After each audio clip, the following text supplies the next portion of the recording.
J'ai reçu de M. Jean-Luc Mélenchon et des membres du groupe de la France insoumise une motion de rejet préalable déposée en application de l'article 91 alinéa 5 du règlement sur la proposition de loi organique relative à la lutte contre la manipulation de l'information. La parole est à M. Michel Larive.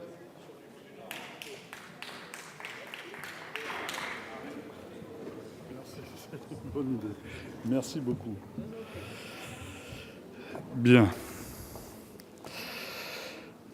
Monsieur le Président, Madame la Ministre, Mesdames et Messieurs les rapporteurs, chers collègues, sur la forme, si l'on considère la presse française, je m'interroge sur l'utilité de la proposition de loi sur les fausses informations, renommée très rapidement en commission manipulation de l'information, que vous portez.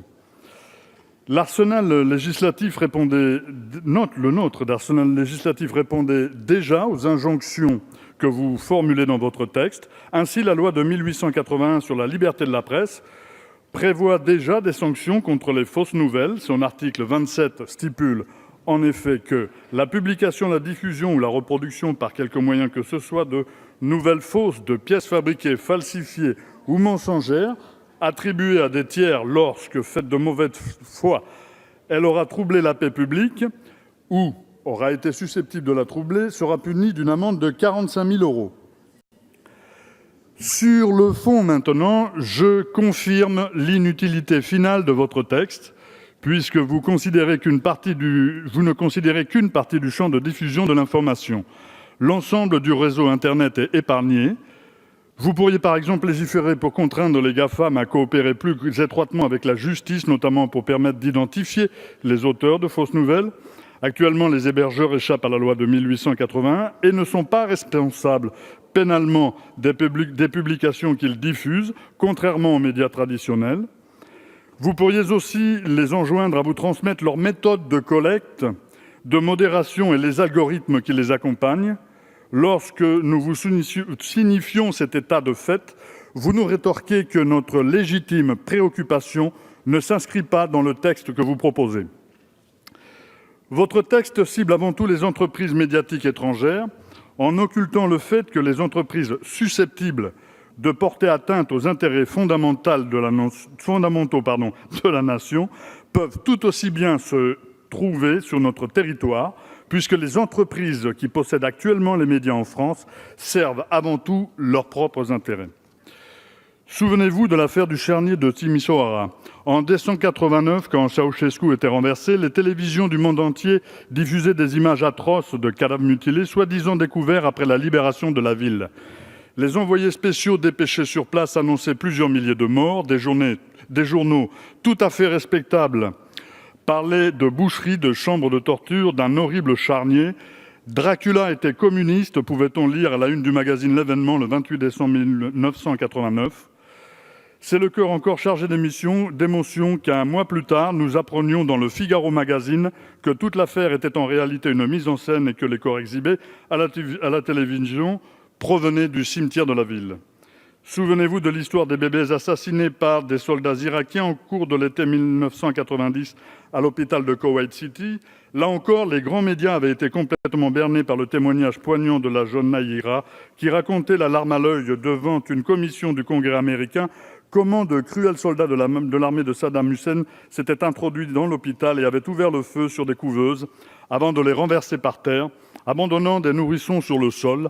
Cette fois, la supercherie n'avait été révélée que l'année suivante par le reporter d'ABC, John Martin, lorsqu'il interrogea les médecins sur place. Plus tard, une enquête nous révélait que la jeune fille qui avait livré ce témoignage n'était autre que la fille de l'ambassadeur du Koweït à Washington et qu'elle n'avait jamais mis les pieds dans cet hôpital.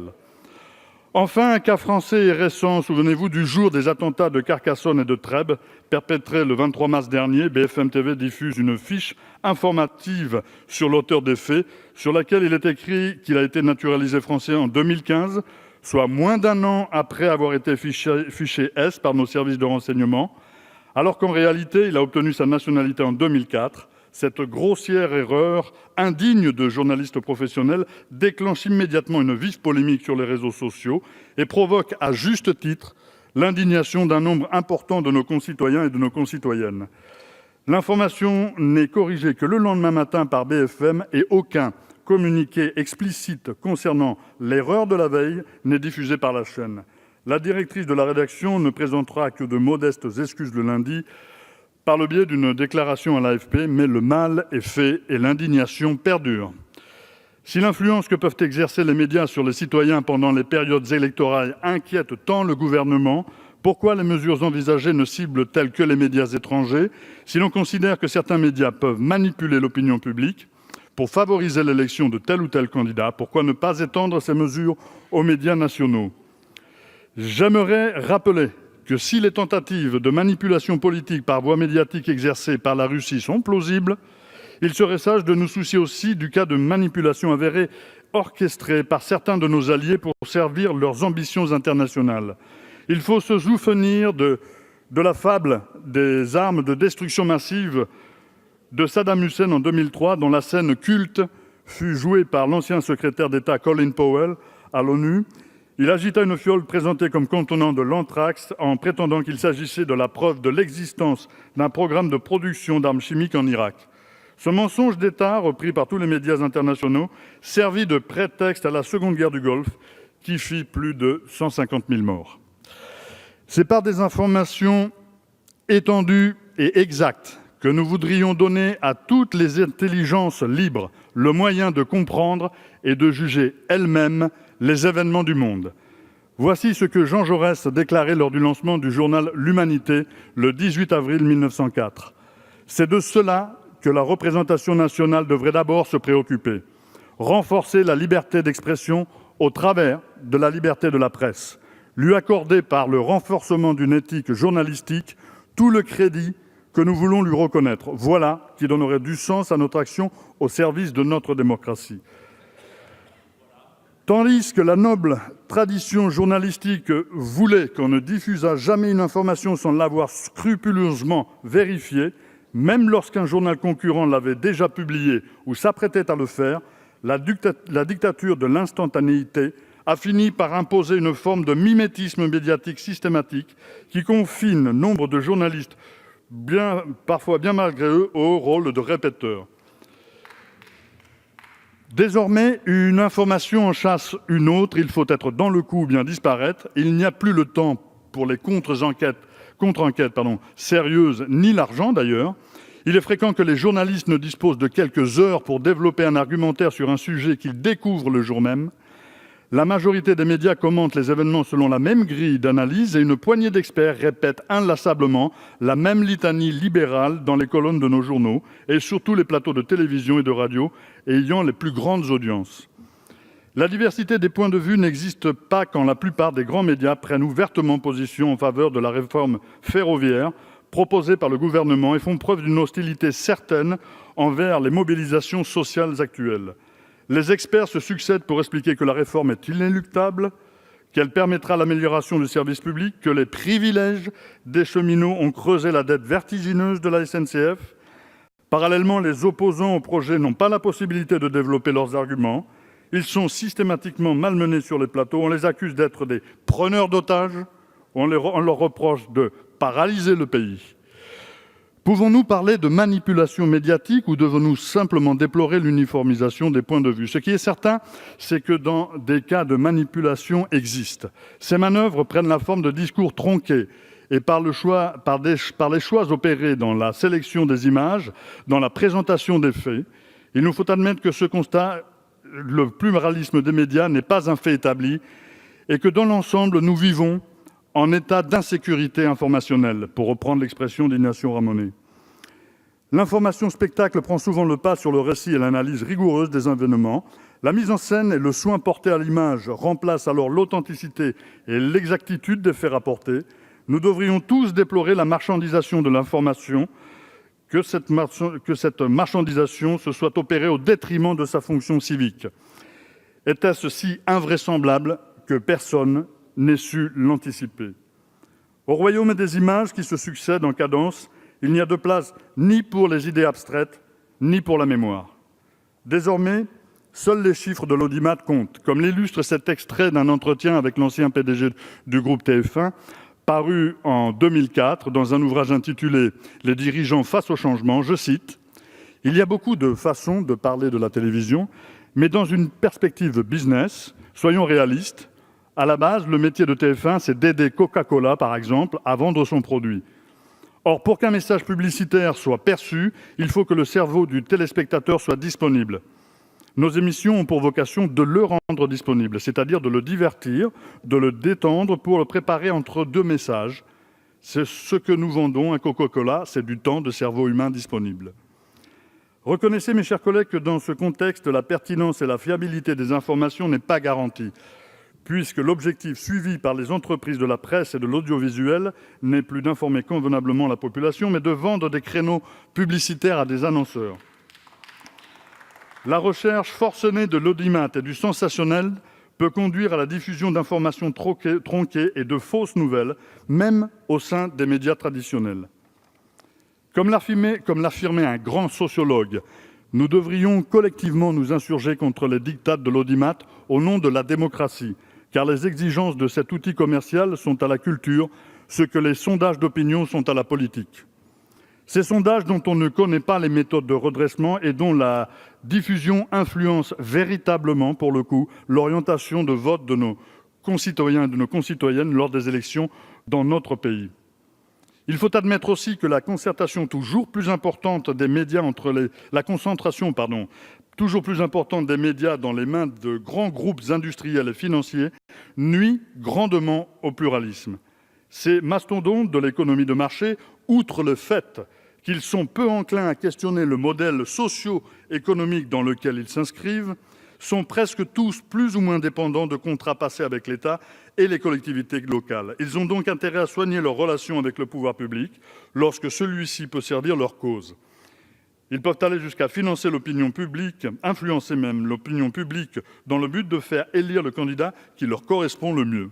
Si ces grands groupes ont intérêt à pratiquer la plus grande proximité avec le pouvoir en place, ils disposent, par leur mainmise sur les médias, d'un puissant moyen de pression.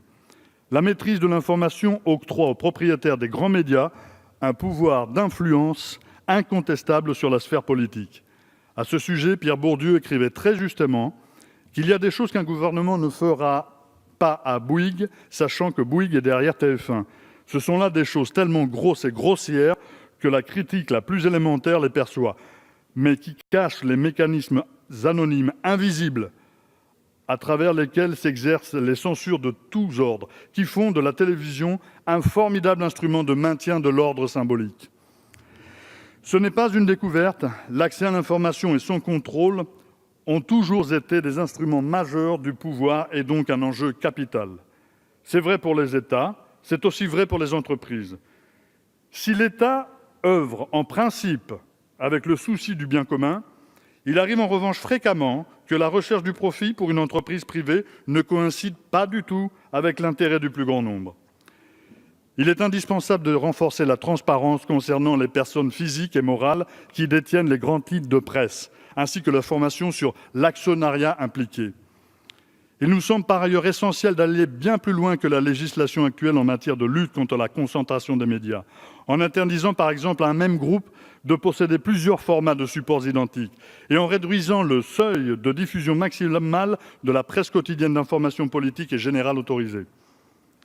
Lorsqu'en 2015, Vincent Bolloré empêche la diffusion sur sa chaîne Canal+ d'un documentaire qui dénonce un système d'évasion fiscale mis en place au sein d'une filiale du Crédit Mutuel, on peut considérer qu'il s'agit bien d'un cas de censure. Ce fut là, d'ailleurs, l'élément déclencheur de la proposition de loi Bloch votée au Parlement en 2016. De même, lorsque le magazine Challenge se voit condamné en février dernier à retirer une information concernant la situation financière de la société Conforama, difficile de ne pas voir dans cette affaire une entrave à la liberté de la presse. En juin 2017, une tribune collective intitulée « Le nouvel exécutif a-t-il un problème avec la liberté d'informer ?» Les sociétés de journalistes de 23 médias s'alarmaient de ce que le gouvernement nouvellement élu envoyait des signaux extrêmement préoccupants, disait-il, quant à l'indépendance des médias et à la protection de leurs sources. Dans ce communiqué, les journalistes rapportent plusieurs exemples des pressions exercées par des personnalités politiques sur les rédactions. votre défaut d'une analyse profonde de la situation de la presse qui génère les dysfonctionnements que je décris vous amène à développer des propositions en décalage total avec la réalité des faits. La place prépondérante de l'Internet et ses réseaux sociaux ont pris dans notre société favorise la diffusion de fausses informations, c'est vrai. Mais je voudrais aussi attirer votre attention sur le fait que ce n'est pas là le fond du problème auquel nous devons faire face. Il n'a échappé à personne, ici je suppose, que rumeurs et fausses nouvelles ont toujours circulé de par le monde. Combien d'émeutes populaires et de coups de force politique tirent leurs origines de rumeurs savamment distillées dans l'esprit des foules. Assurément, les fausses informations n'ont pas attendu l'avènement d'Internet et des réseaux sociaux pour se répandre.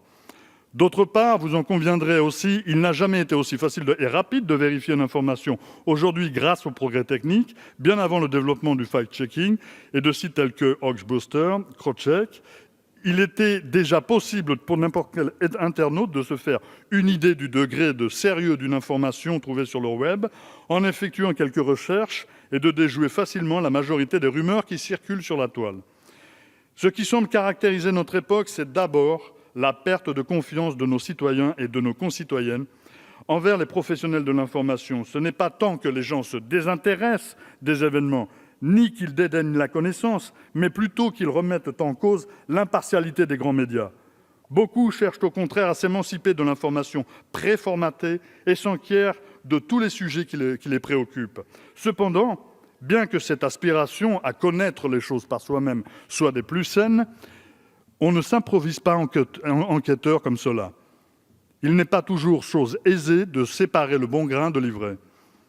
Depuis des années, de très nombreux journalistes déplorent la dégradation de leurs conditions de travail et appellent de leurs vœux les changements qui leur permettraient de renouer véritablement avec l'idéal de leur profession.